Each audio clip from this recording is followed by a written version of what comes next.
Alors que mon fils était aux soins intensifs, ma mère m'a menacé de me rogner si je n'organisais pas la baby shower de ma sœur. Je l'ai bloqué. Le lendemain, mon fils s'est réveillé en disant que sa grand-mère était venue, puis 2 mots m'ont pétrifié. Je sais que c'était 7 minutes parce que l'appel d'urgence a été enregistré à 17h47 et j'ai reçu la notification du téléphone de Mathis à 17h48 et j'étais dans mon camion en route vers les lieux à 17h49 et je suis arrivé rue de la Grande Horloge à 17h54 et le gant était sur l'asphalte près du trottoir avec un doigt plié en arrière et une éraflure sur la paume et une traînée de peinture bleue sur le pouce que je n'ai pas remarqué avant plus tard parce que mon fils était sur une civière, en train d'être chargé dans une ambulance et ses yeux étaient fermés et son maillot était déchiré à l'épaule et l'ambulancier disait des mots que je pouvais entendre mais ne pouvais pas retenir, des mots comme impact et réactif et scanner et hôpital Sainte-Marie. Mathis a 12 ans. Il joue deuxième basse pour les Diables Rouges de Saint-Pierre. Il rentre de l'entraînement tous les mardis et jeudis le long de la rue de la Grande Horloge, un itinéraire que je lui ai tracé sur son téléphone avec une ligne bleue qui suit le trottoir sur 11 pâtés de maisons et traverse 4 intersections, chacune avec un passage piéton et un feu. Il était sur le passage piéton à la rue de la Grande Horloge et à l'avenue des Platanes quand un véhicule a brûlé le feu et l'a heurté sur son côté gauche et ne s'est pas arrêté. Le véhicule a tourné vers l'est sur l'avenue des Platanes et était parti avant que la femme à l'arrêt de bus n'ait fini de crier. J'ai ramassé le gant sur l'asphalte. Le cuir était chaud à cause du revêtement. La peinture bleue sur le pouce était une fine traînée. Le genre de transfert qui se produit lorsqu'une surface peinte entre en contact avec du cuir à grande vitesse. Et à tout autre moment de ma vie, je l'aurais reconnu immédiatement pour ce que c'était.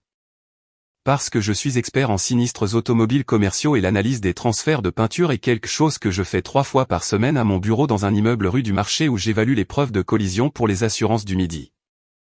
Mais à ce moment-là, debout rue de la Grande Horloge, le gant à la main et l'ambulance s'éloignant avec mon fils à l'intérieur, je n'étais pas un expert en sinistre.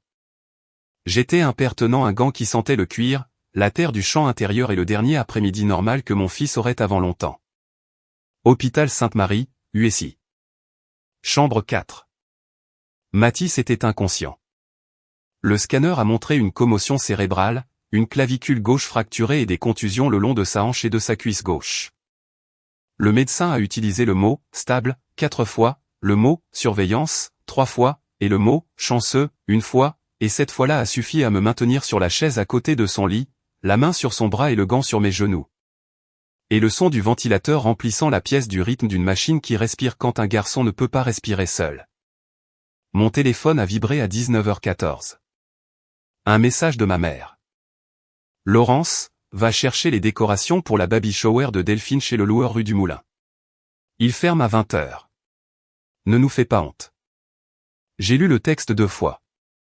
Mon fils était aux USI avec une clavicule fracturée, une commotion cérébrale et un tube de ventilation, les yeux fermés et le moniteur bipant le chiffre qui signifiait que son cœur battait toujours. Et ma mère m'envoyait un message à propos d'arches de ballon et de nappes pour la baby shower de ma sœur. J'ai tapé, Mathis a été heurté par une voiture. Il est aux USI à Sainte-Marie. Il est toujours inconscient. Les 3 points sont apparus. Disparu. Apparu à nouveau. Benoît, j'ai entendu. Delphine me l'a dit. Il ira bien. Le médecin a dit stable. La baby shower est samedi et les décorations doivent être récupérées ce soir. Ta sœur est enceinte de 8 mois et elle ne peut pas faire ça elle-même. Reste assis là, inutile, ou perds cette famille. Reste assis là, inutile. Les yeux de mon fils étaient fermés. Le ventilateur respirait pour lui. Le moniteur comptait ses battements de cœur et ma mère a appelé, inutile, le fait de m'asseoir à côté de lui. J'ai bloqué son numéro. J'ai posé le téléphone face contre terre sur la table de chevet. J'ai remis ma main sur le bras de Mathis. Le gant était sur mes genoux. La peinture bleue sur le pouce a attrapé la lumière fluorescente, et je l'ai regardé pour la première fois sans panique dans les yeux. Dans une partie de mon cerveau, la partie qui a examiné 10 000 dossiers de collision et 6 000 transferts de peinture et 4 000 impacts de véhicules, a enregistré une couleur, un bleu spécifique, pas marine, pas royal, un bleu métallique sourd que j'avais déjà vu. Pas au travail, pas dans un dossier, mais quelque part de plus proche. Quelque part que je ne pouvais pas situer parce que le ventilateur était bruyant et mon fils était immobile et l'enregistrement de la couleur était enfoui sous le poids de la peur d'un père. Je me suis endormi sur la chaise à 23h. À 2h14 du matin, la porte des USI s'est ouverte. Je ne l'ai pas entendu. J'étais endormi, ma main sur le bras de Mathis et le gant sur mes genoux et mon cou plié à un angle qui me ferait mal pendant 3 jours. Mais la caméra de sécurité du couloir l'a enregistré. Et le journal des visiteurs des USI l'a enregistré. Et l'infirmière Cécile, qui était à son poste à 9 mètres de la chambre 4, l'a enregistré dans sa propre mémoire. Parce que l'infirmière Cécile a travaillé le quart de nuit aux USI de Sainte-Marie pendant 11 ans. Et elle connaît la différence entre un membre de la famille qui arrive à 2 heures du matin par amour et un membre de la famille qui arrive à 2 heures du matin par besoin. Laurence Mercier. Badge de visiteur délivré à 2h11. Raclement de gorge, relation déclarée. Grand-mère. Entrée dans la chambre 4 à 2h14. Sortie à 2h31. 17 minutes. Je ne me suis pas réveillé pendant ces 17 minutes.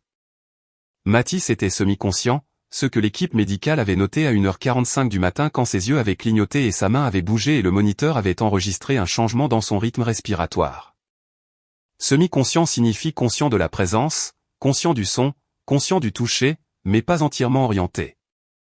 Un garçon de 12 ans dans un état semi-conscient peut entendre une voix et la reconnaître sans pouvoir répondre clairement. Il peut sentir une main sur son bras. Il peut enregistrer un visage penché sur son lit. Et il peut stocker la mémoire comme un appareil photo stocke une image, imparfaitement, mais suffisamment. Mon nom est Benoît Mercier. J'ai 36 ans. Je suis expert en sinistres automobiles commerciaux pour les assurances du Midi à Lyon. J'enquête sur les collisions de véhicules. J'évalue les dommages. J'analyse les transferts de peinture, les angles d'impact, les schémas de dérapage et les champs de débris. Je reconstitue les accidents à partir de photographies comme un archéologue reconstitue les civilisations à partir de poteries, un fragment à la fois jusqu'à ce que l'image soit complète et que la vérité soit visible et que la personne qui a causé les dommages soit identifiée. Je fais cela depuis 14 ans. Mon salaire est de 82 000 € par an, ce que ma famille appelle « regarder des voitures accidentées », comme si le fait de regarder était passif et que l'accident était le problème de quelqu'un d'autre. Ma mère, Laurence, a 63 ans. Elle dirige la famille Mercier comme un régulateur gère une flotte. Chaque véhicule a un itinéraire, chaque itinéraire a un horaire, et chaque horaire sert sa destination. Ma sœur Delphine a 30 ans, enceinte de 8 mois de son premier enfant, mariée à Théo, qui a 32 ans, et travaille comme installateur de carrelage et conduit tout véhicule disponible car son propre camion est à l'atelier depuis janvier.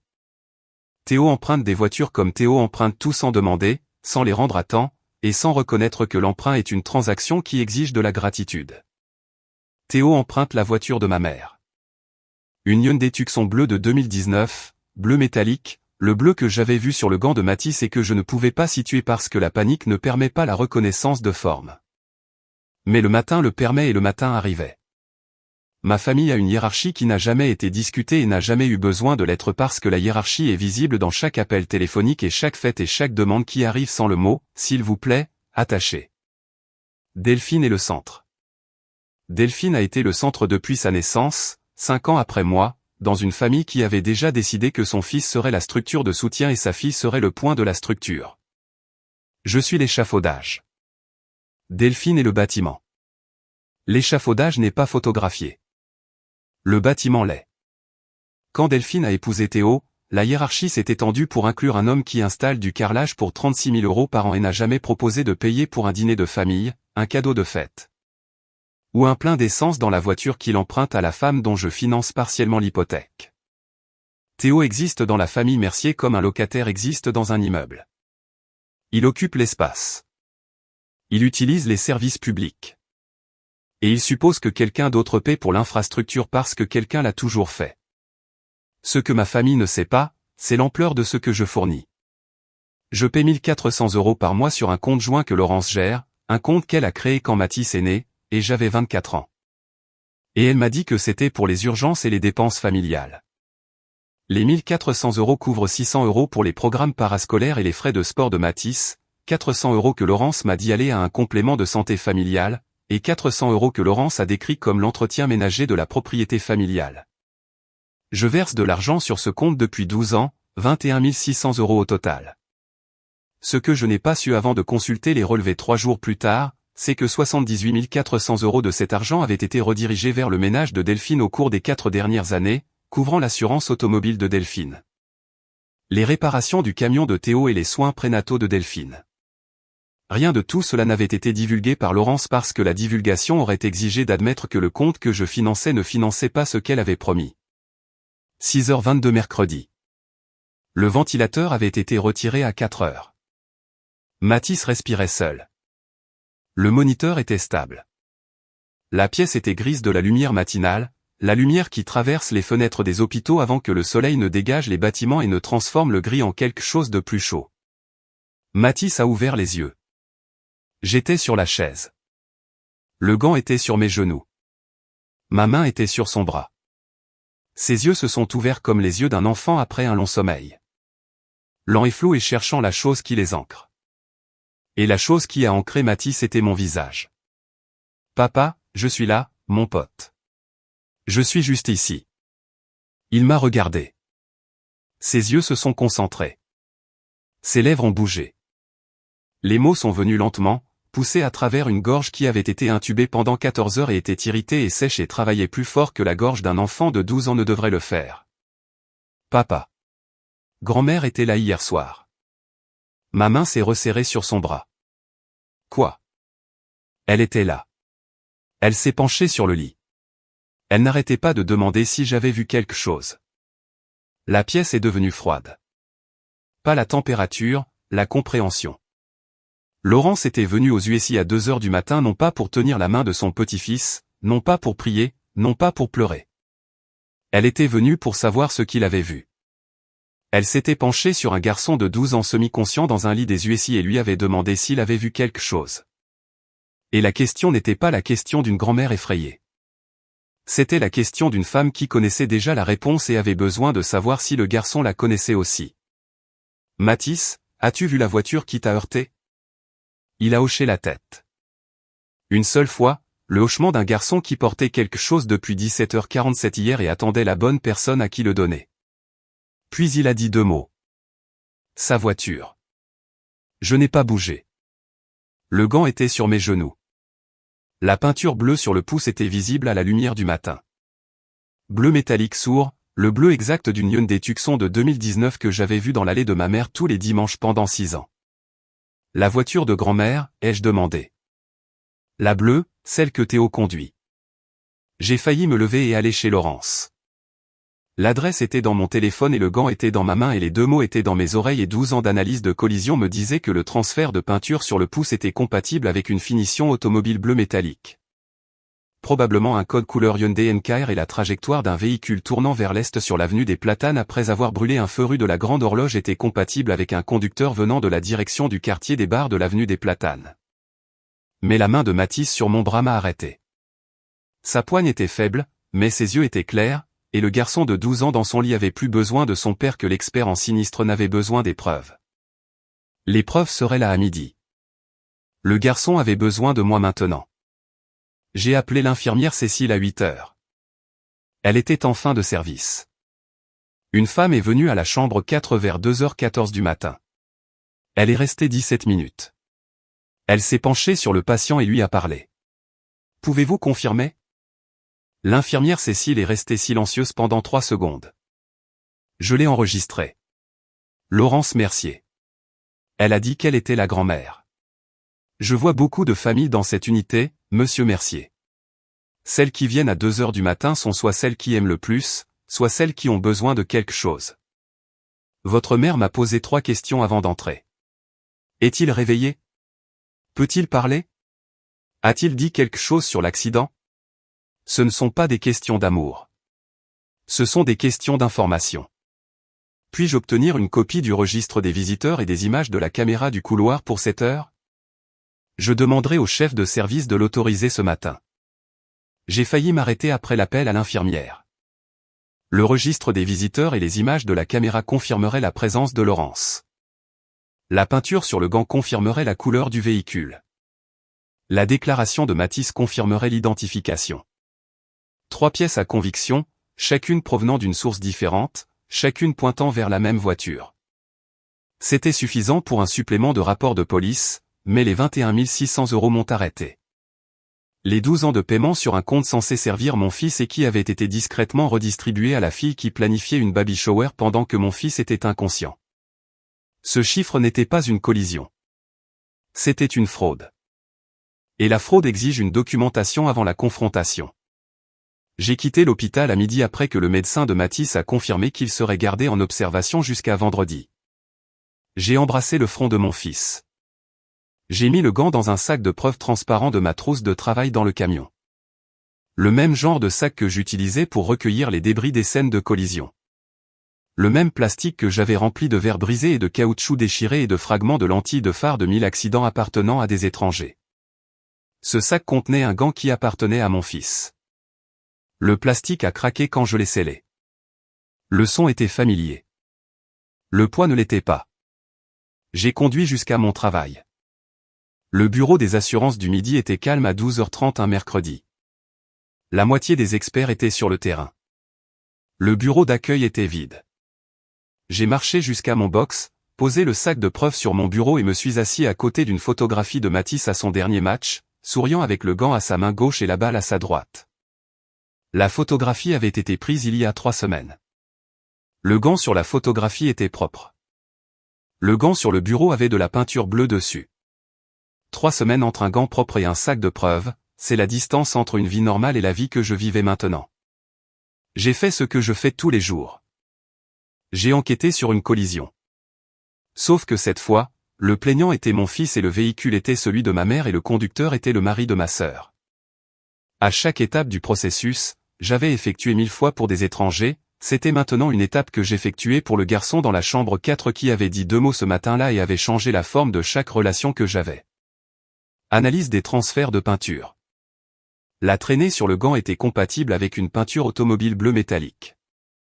Code couleur Hyundai NKR fabriqué entre 2018 et 2021. La Tucson de 2019 de Laurence était bleu aqua métallique. J'ai sorti le nuancier Hyundai de notre base de données et l'ai placé à côté du gant. La correspondance était exacte, pas proche, pas approximative.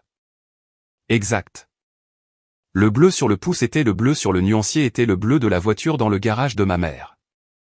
J'ai soumis une demande à la police de Lyon pour les images de la caméra de l'intersection de la rue de la Grande Horloge et de l'avenue des Platanes de 17h40 à 17h55 mardi. La demande a été signalée comme supplémentaire au dossier existant de délit de fuite. Délai de traitement estimé, 48 heures. J'ai appelé le bar de l'avenue des Platanes. Le Vieux Rail. Je me suis identifié comme expert en sinistre enquêtant sur un incident de véhicule et j'ai demandé s'ils avaient un reçu ou une transaction par carte pour un client nommé T. Dubois entre 16h30 et 17h45 mardi. Le barman a vérifié le système. Une commande avait été ouverte à 16h52 sous le nom de T. Dubois et fermée à 17h22. 2 bières pression, un shot de bourbon. Total 24,50 €. 25 minutes avant que Mathis ne soit heurté à 2 pâtés de maison par un homme qui avait consommé 3 verres et conduit une voiture qui n'était pas la sienne à travers un feu rouge, heurtant un garçon de 12 ans sur un passage piéton. J'ai extrait les relevés du compte joint ce soir-là. Le portail bancaire en ligne a organisé 12 ans de dépôt dans une colonne qui défilait sur 4 pages. 1400 € par mois. 144 dépôts. Chacun provenant d'un compte à mon nom. Chacun acheminé vers un compte que Laurence contrôlait. Et dans la colonne des retraits, un schéma est apparu il y a 4 ans, comme un deuxième ensemble de traces de pneus sur une route censée aller dans une seule direction, des virements mensuels vers un compte se terminant par 4471, que j'ai retracé à un compte au nom de Delphine Mercier. 1630 € par mois, constamment sans déviation. Sans divulgation, mon complément de santé de 400 € allait à l'assurance automobile de Delphine. Mes 400 € d'entretien ménager allaient aux réparations du camion de Théo et aux copaiements médicaux de Delphine et à un paiement pour un ensemble de berceaux qui coûtait 1200 € et se trouvait dans une chambre d'enfant d'une maison que mon argent entretenait. Pendant que la femme qui gérait le compte me traitait d'inutile, Laurence avait redirigé mes dépôts vers le ménage de Delphine pendant 48 mois. 78 400 € de fonds redirigés. Le chiffre est resté sur mon écran comme une estimation de collision qui dépasse la valeur du véhicule, ce qui, dans l'industrie de l'assurance, signifie que le véhicule est irréparable. Et dans une famille, cela signifie que la relation est irréparable. Et l'expert qui détermine le total est le même homme qui finance le véhicule depuis 12 ans sans savoir que le compteur kilométrique tournait au nom de quelqu'un d'autre. J'ai failli appeler la police cette nuit-là. Les preuves étaient rassemblées. La peinture correspondait.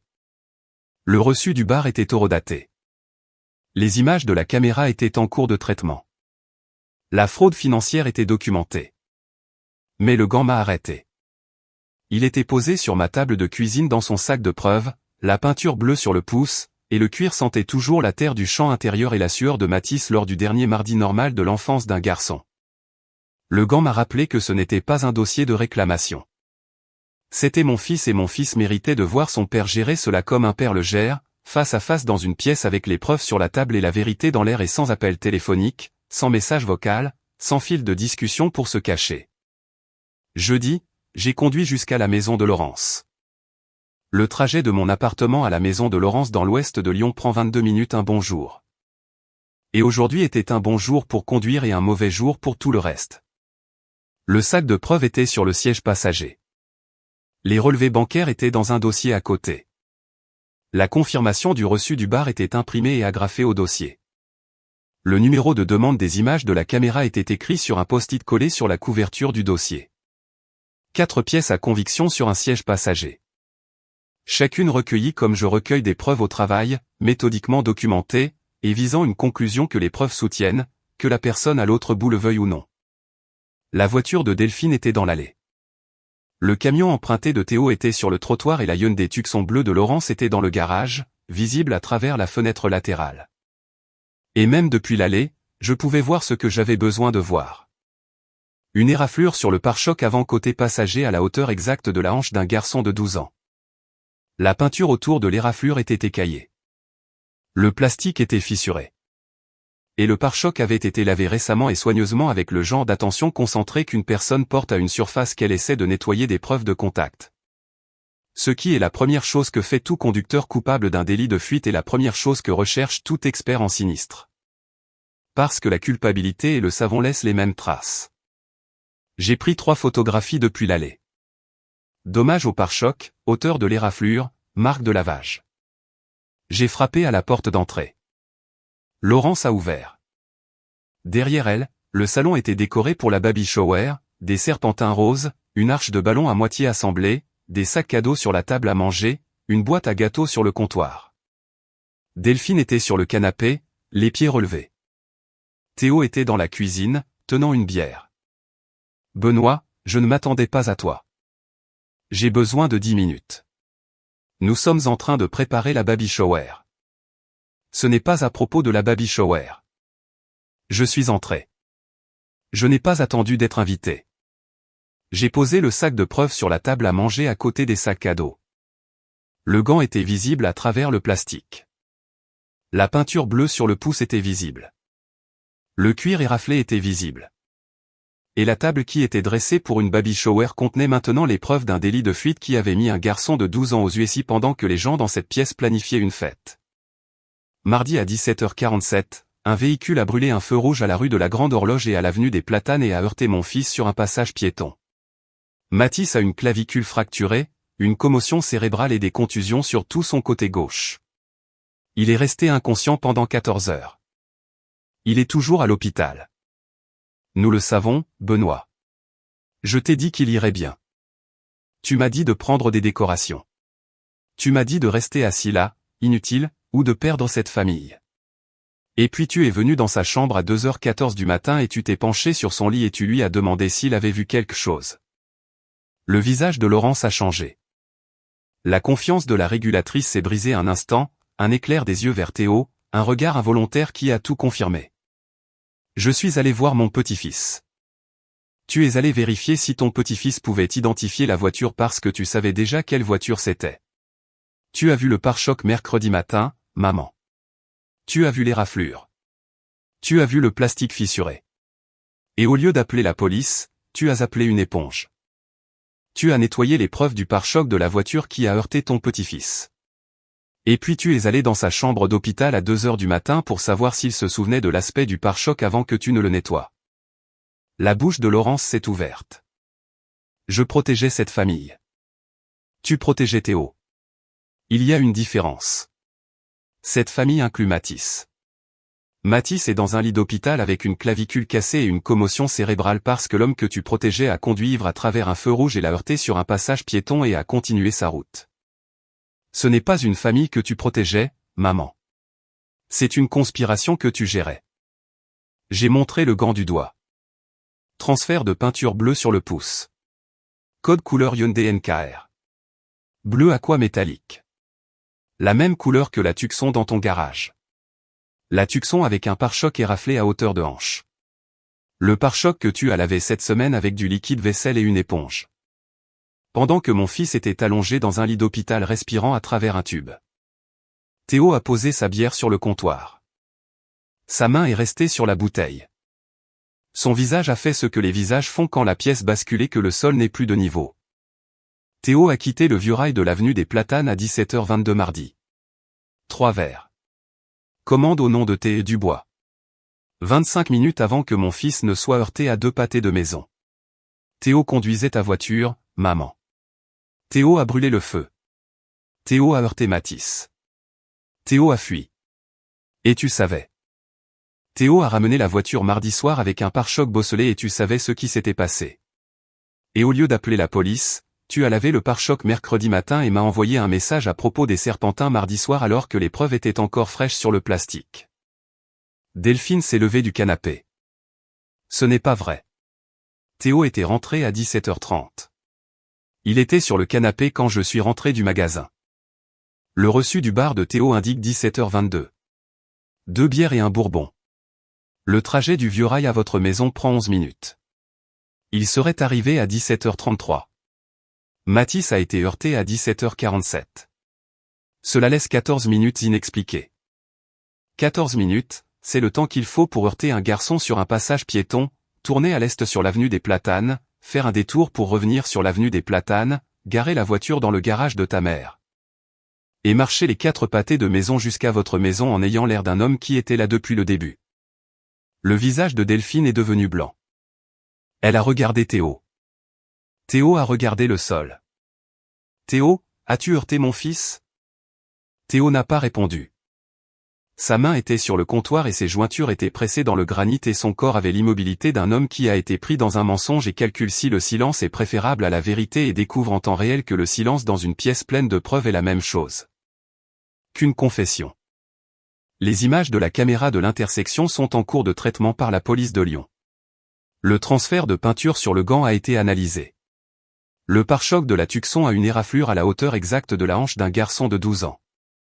Et Mathis a identifié la voiture ce matin depuis son lit d'hôpital. Il a reconnu la Tucson bleue de grand-mère depuis le passage piéton. Il a dit 2 mots, Théo, sa voiture. Il savait depuis 17h47 mardi. Il avait juste besoin d'être conscient assez longtemps pour le dire. La pièce est devenue silencieuse comme les pièces deviennent silencieuses quand chaque personne en elle recalcule les dernières 48 heures et découvre que les comptes ne sont pas en leur faveur. Laissez-moi vous dire ce que vous avez coûté à mon fils. Une clavicule fracturée, une commotion cérébrale, 14 heures sous ventilateur, une facture de 47 000 € aux USI, 6 jours dans un lit d'hôpital, et une grand-mère qui est venue dans sa chambre à 2 heures du matin, non pas pour lui tenir la main, mais pour savoir s'il pouvait identifier l'homme qui l'avait heurté. J'ai regardé Théo. Tu as heurté mon fils et tu as fui. C'est un délit de fuite grave en droit français. J'ai le transfert de peinture, le reçu du bar, les photographies du pare-choc, le registre des visiteurs des USI et la déclaration de mon fils. Le rapport de police supplémentaire est déposé cet après-midi. La main de Théo a lâché la bouteille de bière. Ses doigts tremblaient. Sa mâchoire était serrée, mais ses yeux bougeaient. Scrutant la pièce à la recherche d'une sortie qui n'existait pas parce que la sortie était derrière l'homme tenant le sac de preuves. Et l'homme ne bougeait pas. Et toi, maman? Je me suis tourné vers Laurence. Tu as redirigé mes paiements pendant 4 ans. Le compte joint que je finance à 1 400 € par mois. Le compte que tu m'as dit être pour les programmes de Mathis et la santé familiale et l'entretien ménager a envoyé 78 400 € au ménage de Delphine. Mon argent pour les réparations du camion de Théo, pour l'assurance de Delphine, pour les visites prénatales, pour un bébé dont le père a heurté mon fils et a fui. Les mains de Laurence se sont agrippées à l'arrière de la chaise de la salle à manger.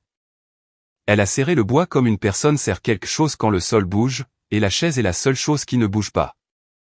Ses jointures ont blanchi, son menton est tombé, sa respiration est devenue rapide et superficielle, et ses yeux se sont fixés sur le gant dans le sac de preuves comme si le gant était la chose qui l'avait trahi. Pas la voiture, et pas la dissimulation, et pas le message qui disait à son fils de rester là, inutile, pendant qu'elle protégeait l'homme qui avait mis son enfant à l'hôpital. Tu m'as envoyé un message, reste assis là, inutile, où perd cette famille, pendant que le reçu du bar de ton gendre était encore chaud et que le pare-choc de ta voiture était encore bosselé et que mon fils était sous ventilateur. Tu m'as appelé inutile. Le fils inutile est celui qui a trouvé la voiture. Le père inutile est celui qui est resté sur la chaise et l'expert en sinistre inutile est celui qui dépose le rapport qui mettra Théo devant un juge. Delphine s'est rasseoir sur le canapé. Sa main s'est posée sur son ventre. Théo n'a pas bougé. Ta voiture a heurté mon fils. Ton gendre la conduisait. Tu savais mardi soir. Et tu m'as envoyé un message à propos des décorations. J'ai ramassé le sac de preuves. Le gant à l'intérieur avait attrapé des balles volantes mardi après-midi et des preuves d'un délit de fuite mardi soir. Et maintenant, c'était la pièce de cuir la plus importante du département du Rhône. Ceci est le dernier paiement sur le compte joint. Le dernier euro acheminé par tes mains. La dernière fois que je finance quoi que ce soit lié à cette famille. Mathis sort mardi. Le supplément de rapport de police est déposé cet après-midi. Théo sera contacté par un détective et la poursuite civile pour les 47 000 € de frais médicaux sera signifiée la semaine prochaine. La baby shower peut continuer. Les décorations sont belles, mais la liste des invités a changé et le changement est permanent. Je suis sorti. J'ai fermé la porte. L'arche de ballon était à moitié assemblée et les serpentins étaient roses et le gâteau était sur le comptoir et le sac de preuves était dans ma main et le soleil de l'après-midi a frappé la Hyundai Tucson bleue dans le garage en allant vers le camion et la voiture semble plus petite sous cet angle. La façon dont les choses semblent plus petites quand on sait ce qu'elles ont fait et que le fait de savoir supprime l'échelle que la peur leur avait donnée. Les conséquences furent criminelles, financières et permanentes. Théo a été contacté par un détective vendredi matin. Les images de la caméra de l'intersection avaient été traitées. Une Hyundai Tucson bleue de 2019, plaque partiellement visible, brûlant le feu à la rue de la Grande Horloge et à l'avenue des Platanes à 17h46. Le détective a fait correspondre les plaques à l'immatriculation de Laurence Mercier. Théo a été arrêté samedi après-midi, 7 heures avant le début prévu de la baby shower. L'accusation, délit de fuite grave causant des lésions corporelles graves. Article 222-19-1 du Code pénal français. La caution a été fixée à 15 000 €. Delphine n'a pas pu la payer. Laurence n'a pas pu la payer. La baby shower n'a pas eu lieu. L'arche de ballon est restée à moitié assemblée dans le salon de Laurence pendant 3 jours parce que personne n'est venu la finir et personne n'est venu la démonter. Les serpentins roses se sont enroulés sous la chaleur de la ventilation. Les sacs cadeaux sont restés sur la table à manger où le sac de preuves avait été. Et la table qui avait contenu le gant de baseball d'un enfant de 12 ans contenait maintenant des cadeaux pour un bébé dont le père était en cellule de détention et dont la mère était assise sur le canapé dans la même position qu'elle avait été assise quand je suis entré avec les preuves. Sauf que maintenant le canapé était vide d'explications, et la pièce était vide du mensonge qui avait fait avancer la semaine. Laurence s'est assise dans son garage dimanche soir, la porte ouverte, regardant la Tucson bleue. Mais le garage ne resterait pas silencieux longtemps. Le même détective qui avait arrêté Théo est revenu pour Laurence lundi matin. Il est arrivé à 9 h avec un deuxième officier et a demandé à Laurence de sortir. Il lui a dit que l'examen médico-légal du pare-choc de la Tucson montrait des preuves de nettoyage récent, des résidus de savon dans les joints du plastique et que les images de sécurité des USI et le registre des visiteurs confirmaient qu'elle était entrée dans la chambre de son petit-fils à 2h14 du matin et avait interrogé un mineur semi-conscient sur l'accident sans la connaissance du père de l'enfant qui dormait dans la même pièce. Le détective a demandé directement à Laurence si elle avait lavé le pare-choc du véhicule impliqué dans un délit de fuite grave. Laurence a dit qu'elle nettoyait la voiture. Le détective l'a informé que la destruction ou la dissimulation sciemment de preuves liées à une enquête criminelle constitue une obstruction à la justice en vertu de l'article 434-4 du Code pénal français, un crime passible de poursuite.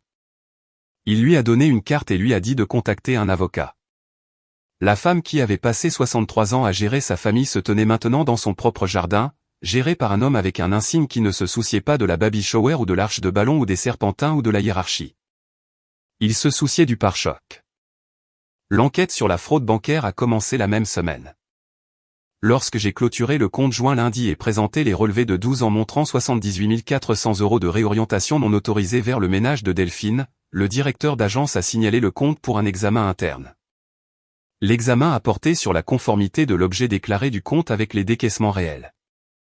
Il n'y avait pas de conformité. La divergence a été transmise à l'équipe de conformité des fraudes de la banque et Laurence a reçu un avis formel par courrier recommandé le jeudi suivant. La banque menait un examen fiduciaire de sa gestion d'un compte joint dont elle était désignée comme titulaire secondaire et les conclusions seraient partagées avec le titulaire principal du compte et, le cas échéant, avec les forces de l'ordre. La lettre recommandée est restée sur la table de cuisine de Laurence pendant 2 jours avant qu'elle ne l'ouvre. Et quand elle l'a ouverte, le langage à l'intérieur était le langage des institutions, pas des familles. Et les institutions ne pouvent pas. Et les institutions ne font pas de favoritisme. Et les institutions ne se soucient pas de savoir dont la fille était le centre et dont le fils était l'échafaudage. La voiture était garée où elle se garait toujours au centre d'un seul emplacement. Sous une lumière fluorescente qui bourdonnait comme les lumières fluorescentes bourdonnent dans les garages où les choses sont gardées et non discutées. Les raflures du pare-choc étaient visibles depuis la chaise pliante. Elle s'était placée à 6 pieds du devant, comme si s'asseoir à distance pouvait créer la séparation que les preuves avaient déjà close. Comme si 2 mètres de béton pouvaient annuler ce qu'une carte de détective et une lettre recommandée et un passage piéton et 3 verres dans un bar avaient fait à une femme qui pensait que laver un pare-choc était la même chose que laver un crime. Le compte joint a été clôturé lundi. J'ai retiré tous les prélèvements automatiques, tous les virements, toutes les instructions de routage connectées au compte de Laurence. 1400 € par mois disparus, 12 ans de dépôt, terminé par un appel à la banque qui a pris 7 minutes et a exigé une signature et 0 excuse. Les frais parascolaires de Mathis ont été redirigés vers un nouveau compte à mon seul nom. Les 800 € qui s'écoulaient vers le ménage de Delphine ont cessé comme l'eau s'arrête quand quelqu'un ferme complètement la vanne, immédiatement et sans négociation. Le numéro de Laurence était bloqué depuis mardi. Je l'ai débloqué après la confrontation parce que les preuves exigent un enregistrement. Elle a appelé 11 fois lundi.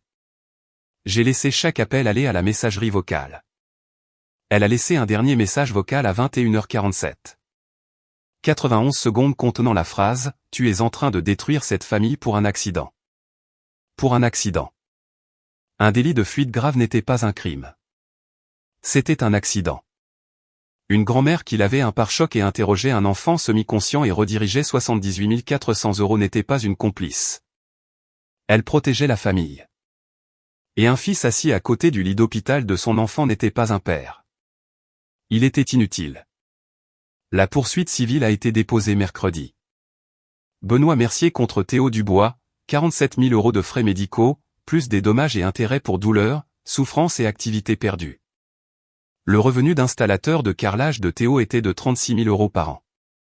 La poursuite dépassait une année complète de ses revenus. Delphine m'a appelé jeudi et m'a demandé si je retirerais la poursuite si Théo s'excusait. La poursuite n'est pas une question d'excuse. C'est une question d'un garçon sur un passage piéton et d'un homme dans un bar et d'une voiture qui ne s'est pas arrêtée et d'une grand-mère qui a lavé le pare-choc et d'une mère qui a envoyé un message à propos des décorations et d'une famille qui savait et n'a rien dit pendant 48 heures pendant que ce garçon gisait dans un lit d'hôpital respirant par une machine. Delphine a raccroché. Mardi soir, sortie de l'hôpital Sainte-Marie.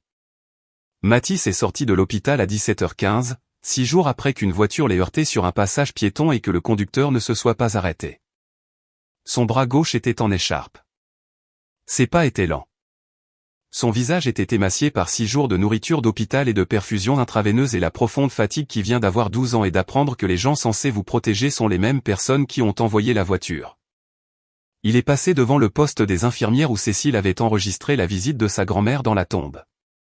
Il est passé devant la caméra du couloir qui avait enregistré l'entrée et la sortie de sa grand-mère. Il est passé devant l'ascenseur où Laurence s'était tenue avec un badge de visiteur accroché à sa blouse. 17 minutes de questions compressées dans un rectangle plastifié que l'hôpital gardait en dossier et que la police avait déjà collecté. Le gant de baseball était dans sa main droite, non pas dans le sac de preuves. La police l'avait photographié, échantillonné la peinture, catalogué comme pièce à conviction 7B dans le rapport supplémentaire. Et l'avait rendu jeudi après-midi avec un reçu que j'ai signé et classé dans le dossier qui contenait maintenant chaque document généré par un mardi qui avait commencé par un entraînement de baseball et s'était terminé par une ambulance. Le cuir était toujours éraflé par l'impact. La peinture bleue était toujours sur le pouce, fanée maintenant par l'échantillonnage en laboratoire, mais visible. Une traînée de bleu métallique sur du cuir marron qui serait là aussi longtemps que le gant durerait, ce qui serait aussi longtemps que Mathis voudrait le garder, ce qui serait pour toujours parce qu'un garçon ne jette pas le gant qui a découvert la vérité sur les gens qui étaient censés l'aimer. J'ai porté le dossier de sortie, les papiers d'assurance, les rendez-vous de suivi, le programme de physiothérapie à partir de la 3e semaine, la liste des médicaments, le protocole de commotion cérébrale pour le retour à l'école et le retour au sport. Le dossier était épais avec le genre de paperasse que les hôpitaux génèrent quand un enfant de 12 ans est heurté par une voiture. Et la paperasse ne savait pas ou ne se souciait pas que la voiture appartenait à la grand-mère du garçon et que le conducteur était l'oncle du garçon. Et la dissimulation était gérée par la femme qui avait envoyé un message au père du garçon à propos des décorations de fête pendant que le garçon respirait par une machine. La paperasse mesurait juste les dommages et leur attribuait un nombre. Et le nombre était 47 000 €. Et le nombre était maintenant dans une poursuite civile qui suivrait Théo Dubois plus longtemps que l'écharpe ne serait sur le bras de Mathis. Nous sommes allés au camion sur le parking. La soirée était chaude, juin à Lyon, le genre de soirée où l'air retient la chaleur du jour et la libère lentement, et le ciel est la couleur d'une échymose passant du violet à l'or. Et un garçon qui est resté à l'hôpital pendant 6 jours lève le visage et respire par le nez et sent quelque chose qui n'est pas antiseptique et non de l'air recyclé et non le rien plat et stérile d'une pièce où les machines mesurent si vous êtes en vie. Mathis est monté avec précaution avec son bon bras favorisant son côté gauche. Il a posé le gant sur le tableau de bord. Le cuir a attrapé la lumière du soir à travers le pare-brise. La peinture bleue sur le pouce a brillé un instant, puis s'est installée dans l'ombre du pare-soleil. Papa. Oui, mon pote. Est-ce que je peux encore jouer deuxième base? Le médecin a dit, 8 semaines. Ensuite, tu pourras lancer. Ensuite, tu pourras jouer. 8 semaines. Il a compté sur ses doigts. Ce sont les 3 derniers matchs de la saison. Ce sont 3 matchs. Il a regardé le gant sur le tableau de bord. Le gant qui avait attrapé des balles au sol mardi après-midi et avait découvert un délit de fuite mardi soir et avait passé 6 jours dans un sac de preuves et était maintenant posé sur un tableau de bord à la lumière du soir avec de la peinture bleue sur son pouce et une saison à terminer. 3 matchs, c'est suffisant, a-t-il dit. J'ai démarré le camion. La radio était éteinte. La soirée était calme. Le parking était à moitié vide, et l'hôpital était derrière nous. Et la route de la maison était la même route qu'elle avait toujours été, droite et simple, et éclairée par les phares d'un camion conduit par un père qui avait été qualifié d'inutile par une famille qui avait besoin de lui et ne l'avait jamais dit. Le gant est resté sur le tableau de bord tout le chemin du retour. Il n'a pas bougé. Il n'en avait pas besoin. Il avait déjà fait son travail.